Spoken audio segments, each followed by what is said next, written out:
अस्सलाम वालेकुम स्टूडेंट्स। अच्छा, आपको पता है हमारा कोर्स चल रहा है मल्टी वेरिएबल कैलकुलस का। तो उसमें आज काफ़ी बच्चों को मसले आए। फंक्शन क्या होता है, पहले तो उसकी डोमेन और रेंज। तो जब तक सिंगल वेरिएबल के अंदर पता नहीं होगा फंक्शन क्या होता है, डोमेन क्या होती है, रेंज क्या होती है, तो मल्टी वेरिएबल में बड़े मसले आते हैं। तो सबसे पहले सिंगल वेरिएबल में फ़ंक्शन हम पढ़ते हैं। अ फंक्शन एफ, स्टेटमेंट सामने लिखी हुई है। A function F from a set A to B is a rule. मतलब कोई भी एक रूल है, एक बिहेवियर है, एक मतलब लॉ है, ठीक है। That sign a unique value. Unique value sign करता है, किसको करता है? बी सेट को। कौन सी value? F of X. F of X belong to B, to each element X belong to A. मतलब दो सेट के दरमियान एक ऐसा रूल है कि एक्स अगर बिलोंग करे ए में से तो उसके करस्पॉन्डिंग बी के अंदर एक वैल्यू हमेशा पड़ी होगी जो कि एफ ऑफ एक्स होगी, ठीक है। एक्स के अंदर वैल्यू, सॉरी, ए के अंदर, सेट ए के अंदर वैल्यू हो एक्स, उसके करस्पॉन्डिंग बी सेट के अंदर भी हमेशा वैल्यू पड़ी होगी एफ ऑफ एक्स। तब हम कहेंगे ए से बी तक एक रूल है, उसको हम फंक्शन का नाम देंगे। नोटेशन इसकी क्या होगी? F such that A to B. अब F such that A to B, A के जो बचे एलिमेंट होंगे वो उनको हम एक्स कहेंगे, और बी के जो एलिमेंट हैं उनको एफ ऑफ एक्स कह देंगे। नीचे एक डायग्राम बनाई हुई है ए टू बी, जिसमें ए के अंदर एक्स वाई जी एलिमेंट पड़े हुए हैं और बी के अंदर उनसे corresponding F of X, F of Y और एफ ऑफ जी पड़े हुए हैं। एरो से उनको मिला दिया गया है। तो ये आपस में, यानी कि एक्स के corresponding F of x element मौजूद है बी में। ए में एक्स है, बी में एफ ऑफ एक्स है। फिर ए में वाई है तो बी में एफ ऑफ वाई होगा।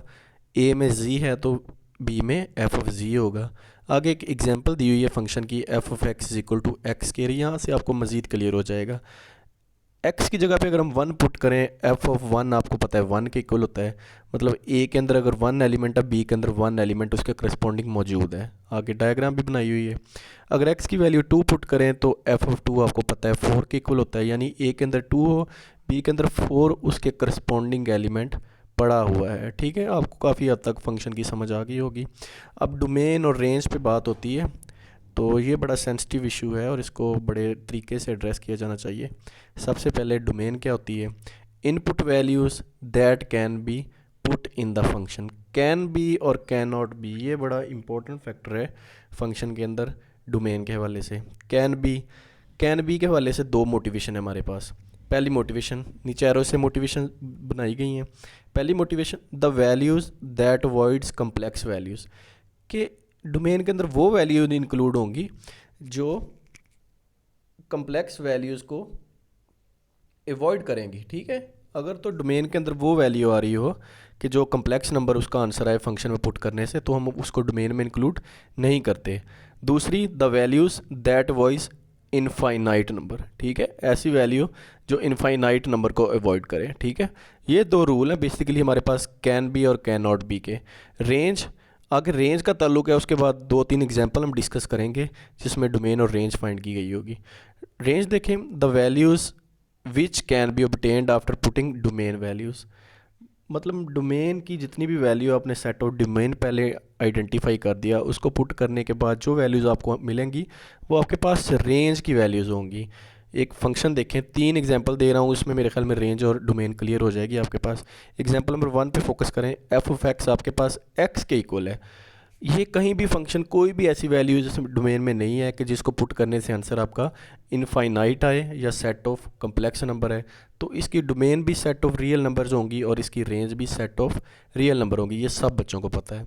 उसके बाद example number two, F of x आपके पास इक्वल है एक्स अंडर रूट के इक्वल है। अब इसमें देखें, ये बड़ा इंपॉर्टेंट फंक्शन है। इसमें अगर मैं नेगेटिव साइड से कोई पुट करता हूँ, जीरो से कोई भी छोटा नंबर पुट करता हूँ, तो आपके पास नेगेटिव ऑफ अंडर रूट आ रहा है, ठीक है।